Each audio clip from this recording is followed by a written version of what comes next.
सबकी नजर अब इस बात पर टिकी है कि यूपी में कौन बनेगा मंत्री, कौन बनाया जाएगा डिप्टी सीएम। इस चुनौती के साथ ही एक और बात पर सबकी नजर टिकी है और वो है विधान परिषद चुनाव का चैलेंज। विधानसभा चुनाव खत्म होने के बाद यूपी में एक और चुनाव की बारी आ गई है।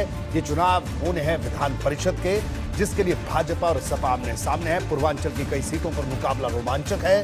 वाराणसी में भाजपा ने प्रत्याशी उतारकर बाहुबली ब्रजेश सिंह के सामने चुनौती खड़ी कर दी है। वहीं आगरा में बुलडोजर वाले प्रत्याशी की आज खूब चर्चा रही।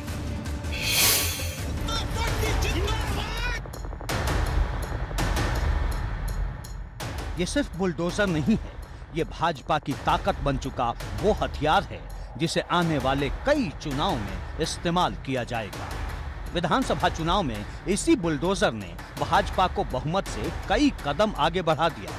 अब एमएलसी चुनाव में भी यही बुलडोजर सड़क पर उतरने लगा है। भारतीय जनता पार्टी जिंदाबाद जिंदाबाद। भाजपा ने आगरा फिरोजाबाद सीट से विजय शिवहरे को चुनाव मैदान में उतारा है। विजय शिवहरे भाजपा के प्रदेश मंत्री भी हैं। शिवहरे जब एमएलसी चुनाव के लिए नामांकन करने पहुंचे तो साथ में बुलडोजर लेते गए। उनके साथ भाजपा के कई विधायक और संगठन के पदाधिकारी भी मौजूद थे। कहीं नतीजे से पहले ही जश्न है तो कहीं चुनाव से पहले वाली जंग। एटा में नामांकन के दौरान बवाल हो गया, मारपीट हुई और लाठियां तक चल गईं। सपा के प्रत्याशी उदयवीर सिंह धाकरे और राकेश यादव ने आरोप लगाया कि भाजपा कार्यकर्ताओं ने उनका नामांकन पत्र छीन लिया और भाग गए।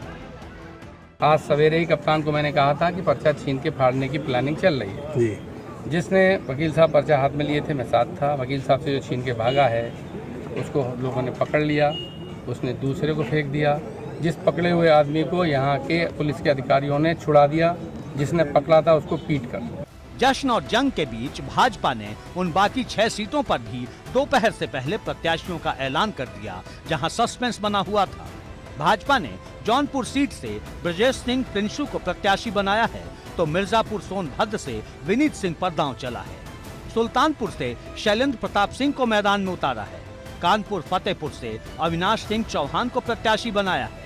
बस्ती सिद्धार्थनगर से सुभाष यदुवंश को मैदान में उतारा है, जबकि सबसे चर्चित वाराणसी सीट से सुदामा सिंह पटेल को अपना प्रत्याशी बनाया है।